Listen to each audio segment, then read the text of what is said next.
앉아만 있어도 돈이 모이는 그곳, 세상에 하나뿐인 카페 빈센트에 오신 여러분을 환영합니다. 안녕하세요, 빈센트입니다. 카페 빈센트에 여러분을 초대합니다. 안녕하세요, 아나운서 성윤입니다. 와, 네, 빈센트님, 제가 아직은 계획인데 올해부터 이 재테크를 조금 해볼까, 네. 사부작 해볼까 생각하는데 네. 조언해 주실 거 있으세요? 일단 시기가 좋습니다. 아, 좋은가요? 네, 역발상 투자가 필요한 시기다라고 볼 수 있고요. 네. 네, 그리고 저희 카페 빈센트의 또 홍일점 아닙니까?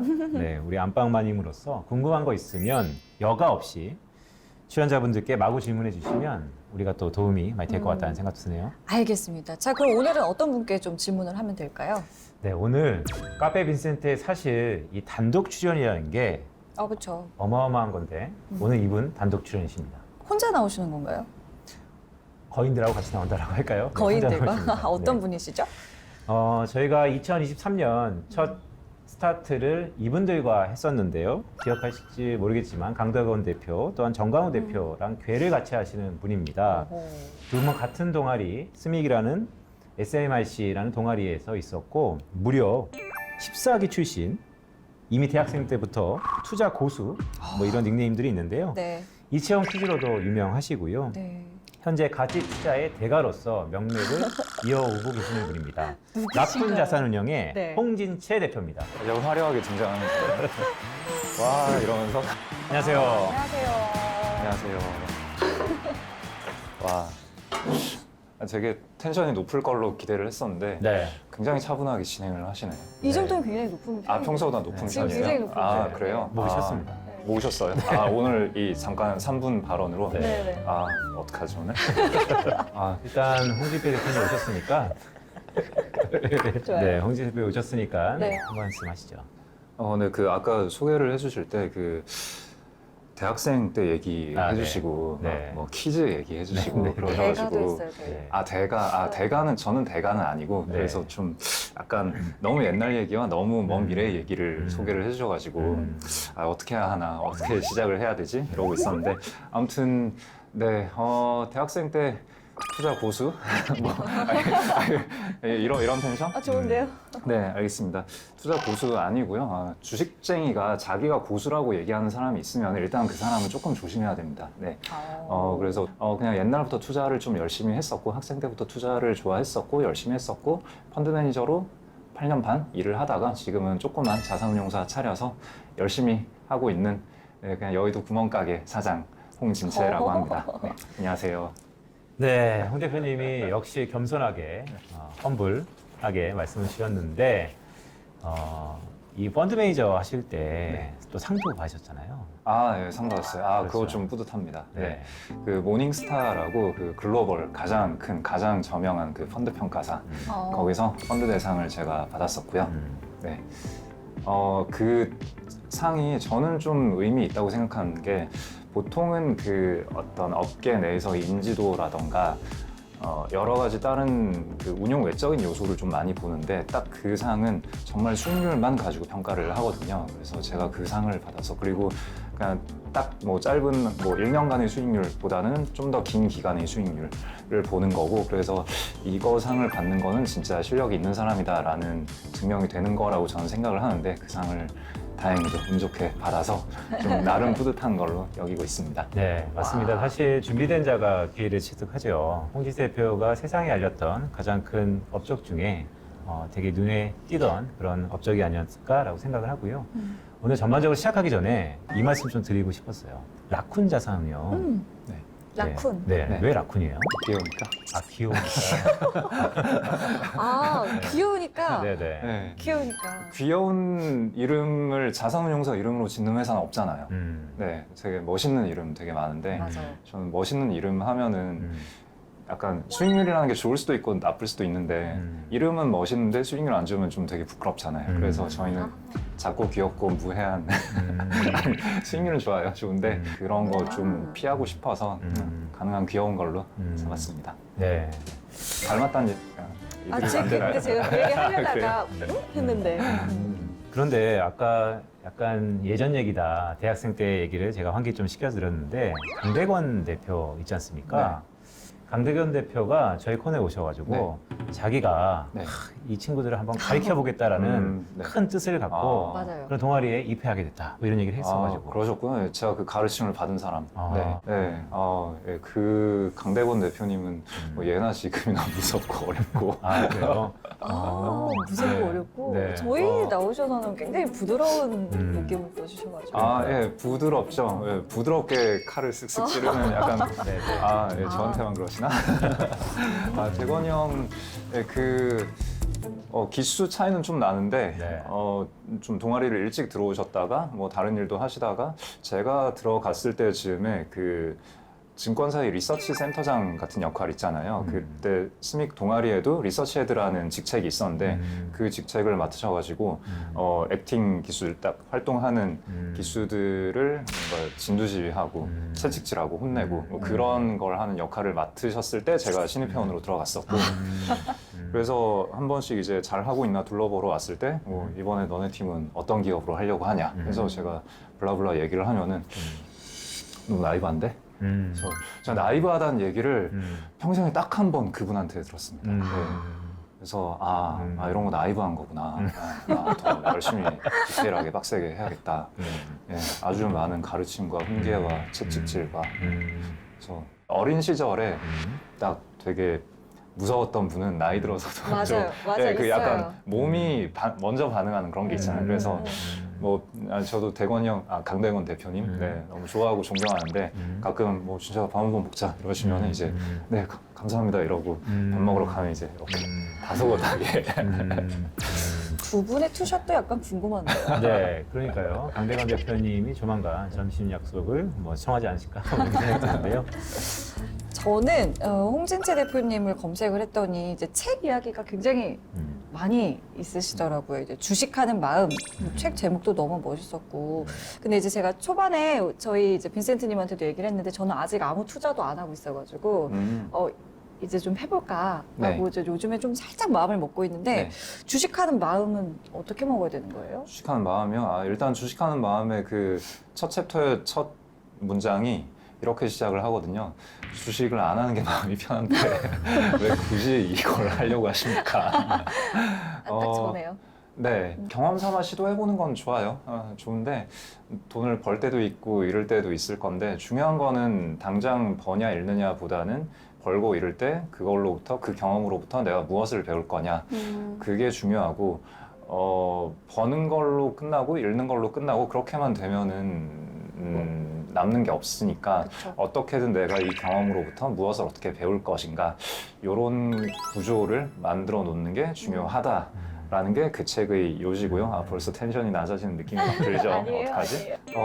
일단 저는 사실 주식이라는 자산은 되게 중요한 자산이라고 생각해요. 이 모든 사람이 재테크를 할 때, 자산 배분을 할 때, 그러니까 재테크라는 거는 모두에게 필요한 거잖아요. 그쵸. 네.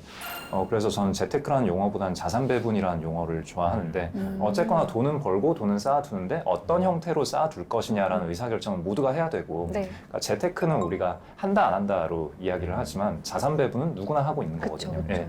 그래서 누구나 해야 될 자산 배분에서 주식이란 자산은 아주 중요한 자산이고 이걸 빼놓는 것 자체가 굉장히 위험한 자산이거든요. 그거는 그 거인의 어깨라는 책의 1장에 제가 얘기를 해놨고 근데 문제는 주식 투자라는 걸 할 때 아주 간단하게 전체 주식 시장을 사는 그런 인덱스 펀드를 사는 방법이 있고 개별 주식을 내가 고르는 액티브 투자가 있는데 패시브 투자가 굉장히 좋고 유용하고 내 삶을 평온하고 윤택하게 만들어줄 수 있는 건데 그래서 이걸 할 거냐 말 거냐에서 패시브 투자의 성과가 어떻게 되고 이걸로 내가 만족할 수 없다면 액티브 투자로 넘어가야 되고 이렇게 두 단계의 결정을 해야 되는데 근데 보통은 이런 패시브 투자에 대해서 아무런 고민을 하지 않고 주식 투자는 무조건 기업 분석 열심히 하고 매크로도 열심히 저도 보고 그렇게 이해하고 그러니까 있었어요. 예, 네. 이 패시브 투자라는 게 존재하고 이게 얼마나 유익한 건지를 얘기하는 사람들이 거의 없거든요. 근데 이거는 네. 어렵게 느껴져요.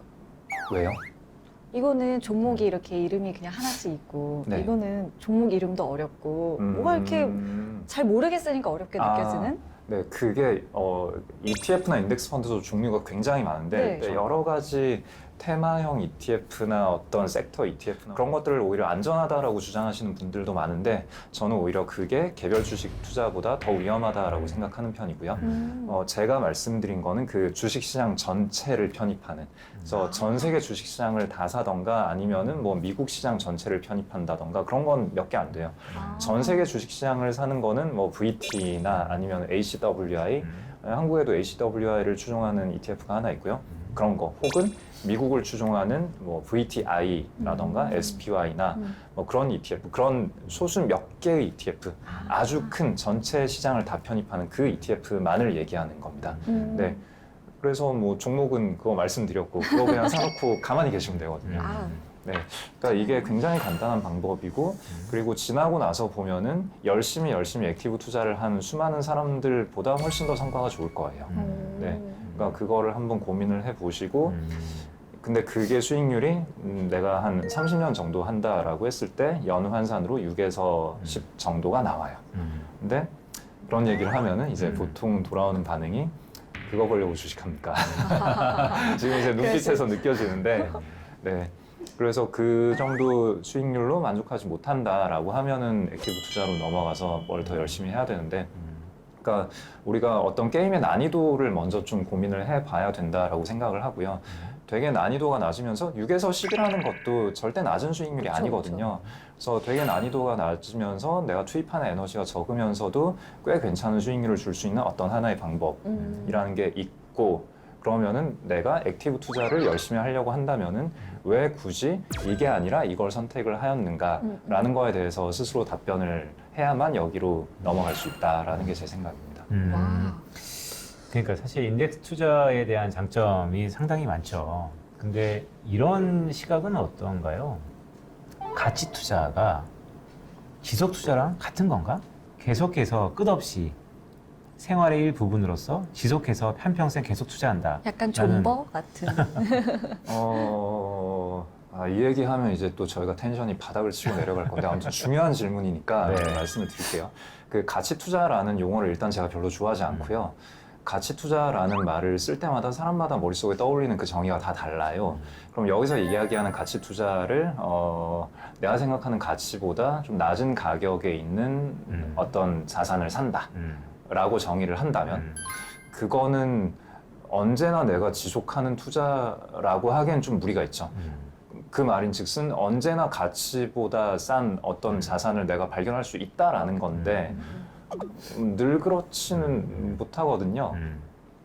그래서 투자의 여러 가지 방법 중에 굉장히 좀 어떤 좁은 한 갈래이고 가치 투자라는 걸 내가 실제로 할 수 있으려면 되게 많은 훈련과 단련과 그때그때의 성실함과 에너지 투입이 필요하고 그럼에도 불구하고 눈에 보이는 게 없을 때는 투자를 그만둘 수 있는 그런 어떤 용기 또 가져야 하는 좀 쉽지는 않은 투자법이라고 생각하기 때문에 모두에게 가치 투자를 권할 수 있는가 하면 그것도 아니고 그러니까 주식이라는 에셋을 볼 때 우리가 접근해야 할 기본적인 태도는 그 내가 앞으로 이 투자를 지속할 수 있는 타임라인이 얼마 정도 되느냐 내가 앞으로 몇 년 동안 생존할 것이며 내 노동소득은 얼마 동안 유지가 될 것이며 그 기간이 만약에 길다면은 그러면은 주식이란 자산의 비중을 굉장히 높여야 하는 그런 식의 접근을 해야 된다라고 생각을 하고요. 주식을 할 때 어떤 형태로 투자를 할 것이냐, 가치 투자냐, 다른 형태의 투자냐, 그거는 다른 얘기라고 생각합니다. 그거는 또 다른 옵션일 수 네. 있다라는 것이죠. 자, 근데 지금 대부분 사람들이 생각하는 게 많이 낮아졌기 때문에 가격 지수 자체가 지금이 그 대공황 직전, 그다음에 그동안의 금융위기 직전 의 저점 수준이 아닐까라는 생각들이 대부분 많으신 것 같아요. 그러니까 투자를 한다면 지금 하는 게 오히려 더 기회이지 않을까? 그것에 대해서 어떻게 좀 봐야 될까요? 지금이 기회냐 하면 뭐 당연히 기회일 수는 있죠. 지금은 시장의 분위기를 보면은 사실 펀더멘탈이 좋을 거라고 주장하는 사람들은 거의 없잖아요. 저도 마찬가지고. 좋은 쪽에 얘기를 하면은 그 기관놈들은 이 개미 꼬드기기에 여념이 없구나 뭐 이런 식으로 굉장히 안 좋은 쪽으로 얘기를 하시고 좀 안 좋은 얘기를 하면은 안 좋은 얘기를 하는 사람들은 역시 현인이십니다 뭐 이런 식으로. 그러니까 저는 시장에서 비관론자가 이렇게 각광받는 그런 분위기는 굉장히 희귀하다라고 생각을 하고요. 그래서 지금이 시장이 좀 뭐랄까 위험하게 볼 상황이냐 아니면 편안하게 갈 상황이냐 둘 중에 하나로 답하라라고 하면은 저는 편안하게 볼 수 있는 상황이다라고 얘기를 하고 싶고요. 근데 여기서 편안하다는 게 지금 저점을 찍었고 뭐 올해 세게 반등을 할 거고 이런 얘기라기보다는 되게 앞으로 한 5년 정도는 맘 편하게 주식 투자할 수 있는 그런 시기이지 않을까라고 생각을 합니다. 조금 더 구체적으로 말씀을 드리자면은 내가 아무리 열심히 액티브 투자를 노력해서 하더라도 시장에 전반적으로 좀 열기가 붙어 있는 상황이면은 약간만 안 좋은 이슈가 나와도 주가가 급락을 할 수 있는 건데 좋은 이슈가 나와도 상승폭은 그렇게 크지 않고 뭐 그럴 수가 있는데 좀 시장이 전반적으로 비관론이 팽배한 상황이면은 그러면 거기에서 좀 내 생각보다 안 좋은 이슈가 실제로 드러나더라도 주가의 하락폭은 생각보다 크지 않은데 좋은 이슈가 나왔을 때 상승폭은 클 수가 있기 때문에 그래서 펀더멘탈이 좋아지는 거를 그대로 먹고 가는 걸로 만약에 연 한 10에서 15 정도 벌 수 있다 치면은 그러면 심리가 안 좋아졌다가 좋아지는 걸로 뭐 플러스 5에서 10 정도는 보너스로 더 먹을 수 있는 그런 시장이 앞으로 5년 정도 뭐 볼 수 있지 않을까. 그러니까 중요한 거는 그 연 10에서 15 정도 벌 수 있는 내가 좋아하는 훌륭한 주식들을 잘 발견을 하는 게 당연히 선행이 되어야 하는데 거기서 시장의 심리로 인한 보너스 요소가 조금은 존재한다. 뭐 그렇게 되게 맘 편하게 갈 수 있는 시장이다. 그러니까요, 이 얘기가 좀 중요한 것 같아요. 왜냐하면 1년 전하고는 사뭇 다르고요. 주변 환경들이 아까 제가 역발상이라고 말씀드렸었는데 네. 대부분 다 비관적으로 보고 있기 때문에 한 4, 5년의 시계를 놓고 봤을 때는 지금은 뭐 저점이냐 아니면 좋아지냐를 차치하더라도 상당히 편하게 지금 뭔가를 할 수 있는 자리다라는 것은 되게 고무적인 것 같은데요. 네, 그런 의미에서 이 부분을 꼭 짚고 넘어가야 될 것 같은데요. 작년 연말이죠. 이 책은 참 좋은 것 같아요. 거인의 어깨. 저도 뭐 추천사 비슷한 걸 썼는데. 아, 감사합니다. 영광입니다. 이 벤저민 그레이엄, 워렌 버핏, 피터 린치, 필립 피셔, 캠피셔 아버지죠?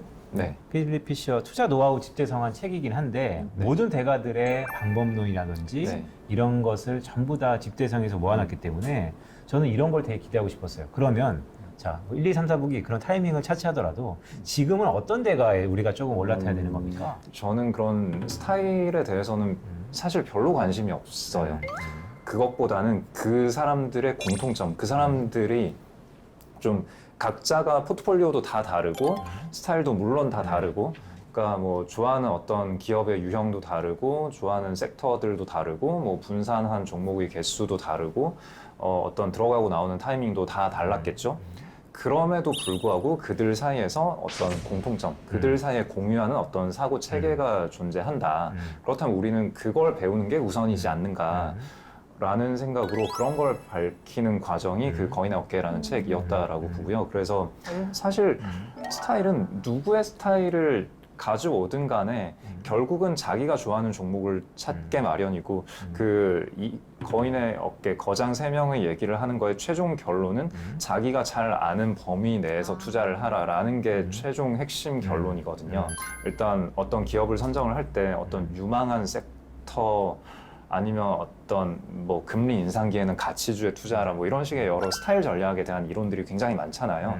뭐 그런 것들을 공부를 하는 것도 뭐 도움이 되긴 될 거예요. 근데 어쨌거나 제가 생각하기에 출발점은 내 주변, 내가 뭔가 일상생활에서 접하는 물건들, 서비스들 그거에서 시작을 하는 게 유리한 게임이다. 게임엔 내가 승리할 확률이 높으냐 낮으냐를 먼저 파악하는 게 일단 좀 한 걸음 더 이기는 길이 되는 거잖아요. 그러면은 그 확률이 높은 게임을 하려면은 내가 어떤 트렌드나 혹은 어떤 새로운 트렌드를 내가 조금 더 잘 파악할 수 있거나 혹은 새로운 뉴스가 나왔을 때 남들보다 좀 더 나은 해석을 할 수 있거나 그런 분야에서 시작을 하는 게 기본적으로 그 좋은 무기 하나는 가지고 시작을 하는 게 되는 거죠. 그래서 예를 들어서 내가 뭐 아이돌 팬덤에 되게 관심이 많다라고 하면은 엔터 사업 뭐 이런 쪽이 자기의 능력 범위가 될 수 있을 거고 자동차에 되게 관심이 많다면은 자동차 회사가 될 수도 있을 거고 그럼 자동차 내에서도 어떤 기술 트렌드가 있을 거고 그러면 어떤 기술은 줄어들고 어떤 기술은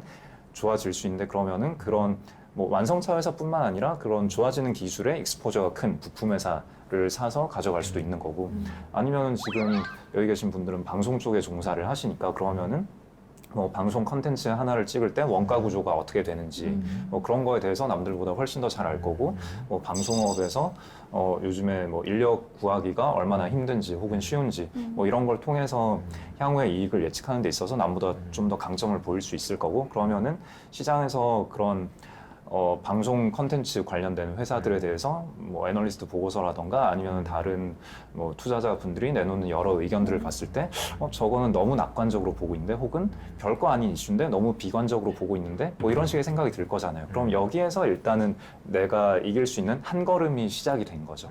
그럼 근데 문제는 그것만 가지고 되는 건 아니고 문제는 이게 이제 처음이자 끝이다라고 생각하고 좋은 것 같은데 이러고 주식 사고 이런 경우들이 또 많이 있어요. 제가 그럴 뻔했어요 지금. 네, 그러면 안 되고 네.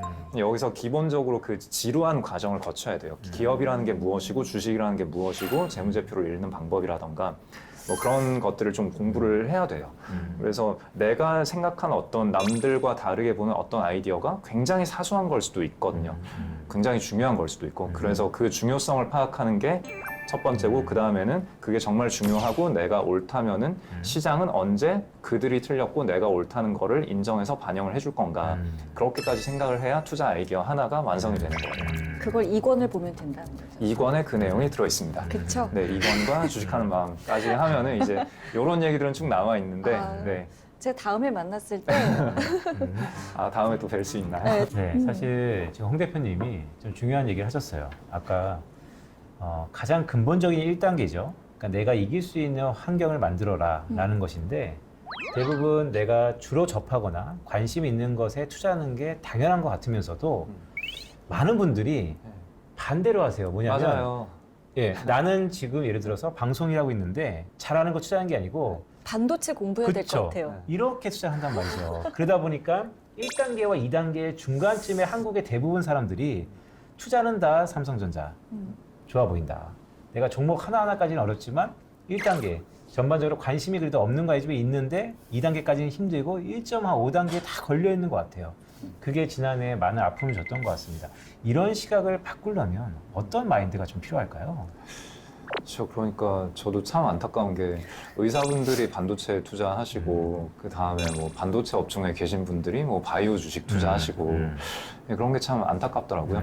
근데 그게 근본적으로 잘못된 접근법은 아니거든요. 예를 들어서 내가 잘 알고 있는 종사하는 직종뿐만 아니라 뭐 취미생활까지 포함한 거긴 하지만 어쨌거나 내가 그렇게 좀 경쟁력이 있는 범위에서 아무리 뒤져봐도 좋은 주식을 발견하기가 어렵다.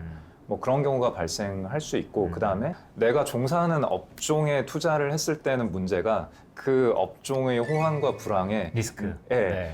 내 급여와 내 투자 성과가 연동이 되어버릴 수가 있어서 이건 좀 리스크가 큰 투자가 될 수가 있는 거죠. 그래서 이길 가능성이 좀 높기는 하지만 그 전반적인 성과가 내 노동소득과 자본소득이 연동이 된다라는 거는 좀 좋은 건 아니기 때문에 그래서 분산을 많이 하고 안정성을 높인다라는 측면에서는 내가 잘 모르는 영역도 공부를 하는 게 필요는 해요. 그래서 뭐 이런 어떤 세태가 잘못됐으니까 고치자라기보다는 일단 전 아까도 말씀드렸지만 경험을 쌓는 게 중요하고 경험으로부터 배우는 그게 가장 중요하기 때문에 가능하면은 좀 난이도 낮은 데서부터 경험을 시작하자라는 거고 근데 오히려 그 말씀을 드리고 싶어요. 좀 건전한 마인드를 가진 사람일수록 노력을 했는데 성과가 잘 안 나왔을 때 더 열심히 노력을 하잖아요. 근데 이 바닥, 주식 투자라는 바닥은 노력과 성과가 되게 안 비례하는 그런 영역이다라는 걸 좀 염두에 두고 시작을 해야 될 것 같고요. 그렇다고 노력하는 게 아무 필요가 없는 거냐, 전혀 비례하지 않는 거냐 하면 그건 또 아니거든요. 그러니까 이게 공부하기가 굉장히 좀 짜증이 나는 거예요. 어쩌라는 말이냐 싶잖아요. 네. 그러니까 일단 어떤 연구 결과를 말씀을 드릴게요. X축은 정보의 양, 어떤 베팅을 할 때 얼마나 많은 정보를 제공을 하느냐, 그게 X축이고, Y축은 그 의사결정의 정확도, 어떤 베팅을 했을 때 얼마나 잘 맞췄냐, 그 두 개가 얼마나 비례하는지를 봤을 때 어느 정도 구간까지는 이렇게 정보가 예, 올라가고. 비례하는 구간이 나와요. 정보량이 많아질수록 어. 의사결정의 정확도가 높아져요. 그러다가 어떤 지점을 지나면은 오히려 떨어져요. 떨어져요? 네, 유지도 정보량이 아니고? 많아질수록 예, 유지되는 구간이 잠깐 나오다가 오. 그러다가 어느 정도 구간을 지나가면은 오히려 정확도가 떨어져요. 아, 이것보다 더 중요한 게 그 여기서 또 다른 연구를 했는데 또 다른 질문을 했어요. 그 본인의 의사결정의 정확도가 얼마 정도일 거라고 생각하냐. 메타인지에 관한 얘기죠. 그 일단 재밌는 거는 실제 정확도보다 본인이 생각하는 정확도가 조금씩 계속 높아요. 높은데 정보량이 많으면 많아질수록 그 자기가 생각하는 의사결정의 정확도가 계속 비례해서 높아져요. 그러면은 어느 정도 구간까지는 비슷하게 가긴 가요. 자기가 생각하는 정확도가 과대평가되기는 하지만 비례해서 같이 가다가 어떤 구간을 지나면은 실제 정확도는 떨어지는데 네. 내가 생각하는 정확도에 대한 착각은 훨씬 더 높아지는, 그러니까 그 갭이 확 벌어지는 구간이 나온다라는 얘기예요. 그러니까 이걸 우리는 정말 조심해야 되거든요. 그러니까 어떤 결과가 잘 나오지 않았을 때, 그러니까 주식 투자를 했는데 열심히 공부도 하고 뭐 가치 평가도 하고 해서 했는데 성과가 안 좋다라고 했을 때 보통은 둘 중에 하나죠. 더 열심히 해야겠구나. 혹은 아, 이게 공부한다고 되는 판이 아니구나. 그러면 운에 기대야 된다. 혹은 그냥 이 바닥을 떠나야겠다라거나 이런 둘 중에 하나의 결정을 해버리거든요. 네. 근데 그게 아니라 근본적으로 이런 성과가 나오게 하는 메커니즘은 무엇일까? 나는 정말 잘못한 게 맞는가? 라는 질문을 먼저 던져야 돼요. 그러니까 사실 잘못한 게 아닐 수도 있거든요. 네. 이게 어떤 결과가 나왔을 때 이게 정말 내 실력에 따른 결과인지를 파악하는 것조차 굉장히 미묘한 게 많기 때문에 일단 내가 이번 한 달 열심히 공부하고 어떤 주식을 샀는데 다음 달에 주가가 빠졌더라. 이거는 사실 내가 열심히 공부한 것과 그냥 대체로 아무 관계가 없다라는 걸 좀 이해를 하시면 좋을 것 같고요. 그 열심히 공부한 거의 성과를 제대로 측정을 하려면은 적어도 한 3년 정도는 봐야 잘했다 못했다가 드러난다. 그래서 그 전까지는 좀 함부로 그 내가 잘하고 있는 건지 아닌지에 대해서 평가를 내리지 않아야 한다라는 걸 좀 염두에 두시고 이 공부를 시작하는 게 좋습니다. 그러면요, 네. 아까 말씀드렸던 것처럼 정보의 양에 비해서 어느 정도 인계치 이후에 정확도가 떨어지는 게 현실인데 네. 내가 생각하는 그 정확도라고 추측하는 그것은 리니어로 쭉 우상향 한단 말이죠. 그 갭을 메꿀 수 있는 방법은 뭘까요? 그 정확도를 높이는 방법보다는 일단은 그 내가 지금 비례하는 구간에 있는지 아니면은 꺾이는 구간에 있는지를 파악하는 게 중요하다고 생각하고 그 다음에는 뭐랄까 너무 좁은 영역을 깊게 드립하는 걸 좀 조심해야 하지 않을까? 그렇게 생각을 해요. 예를 들어서 하나의 기업을 볼 때 기업의 처음에는 대충 뭐 애널리스트 보고서 읽고 뭐 주가 차트 좀 보고 이렇게 투자를 하다가 잘 안 되면은 재무제표 보고 그러다가 또 안 되면 재무제표를 엄청 깊이 드립하고 주석까지 다 보고 10년 전, 20년 전, 30년 전 재무제표 다 보고 막 이런 식으로 딥다운해서 들어가서 공부를 하는 뭐 그런 케이스가 있는데 그래봤자 이거 돈 버는데 별로 도움이 안 된다라는 생각이고, 그러니까 우리가 주식을 공부를 할 때 되게 다양한 카테고리가 있잖아요. 기업 하나를 열심히 공부를 할 수도 있고, 그다음에 그 기업의 경쟁사를 볼 수도 있고, 그다음에 그 기업에 연관된 밸류체인의 뭐 전방산업, 후방산업을 볼 수도 있고, 아니면은 또 다른 매크로 환경을 볼 수도 있고, 아니면은 아예 그 산업의 대체제가 되는 뭐 예를 들어서 OTT, 뭐 디즈니와 나이키가 대체제 관계일 수도 있잖아요. 네. 여가 시간을 어떻게 활용하느냐의 문제인 거니까 네. 그런 식으로 좀 아예 좀 넓은 범위의 대체 관계가 되는 그런 산업을 공부를 한다거나 뭐 이런 식으로 좀 그 주식을 공부할 때의 다양한 카테고리의 다양한 분야를 조금씩 찍먹을 해보는 그런 식의 공부 방법도 좀 좋지 않을까 그렇게 생각을 합니다. 그래서 매크로를 볼 때에도 뭐 죄송한 얘기가 될 수 있지만, 그러니까 빈센트님 같은 전문가분들은 당연히 이쪽을 깊게 보시고 또 여러 가지 좋은 말씀을 해주시겠지만, 일반적인 뭐 저를 포함해서 이쪽의 전문가가 아닌 사람들이 내가 진짜 빈센트를 이겨먹겠어. 그래서 빈센트보다 더 열심히 공부해서 더 많은 걸 알아내겠어. 막 이렇게 접근을 하는 것보다는 그냥 빈센트님이 좋은 말씀 해주시면은 아, 이런 걸 이렇게 볼 수 있구나. 그래서 빈센트님이 하는 얘기 한 3분의 1 정도 이해할 수 있으면은 뭐 그 정도 하고 그 다음에 그럼 매크로 얘기는 요 정도 배웠으니까 좀 바텀으로도 기업은 요 정도 보고 경쟁사 한번 보고 이런 식으로 살짝 여러 개를 터치해 보는 게 좀 그 정보량의 함정을 피해갈 수 있는 방법 아닐까 그렇게 생각을 합니다. 약간 벡터네요. 그러니까 수직보다는 수평적으로 네, 네. 약간 하는 게 좀 더 낫다라는 네. 말씀이시죠.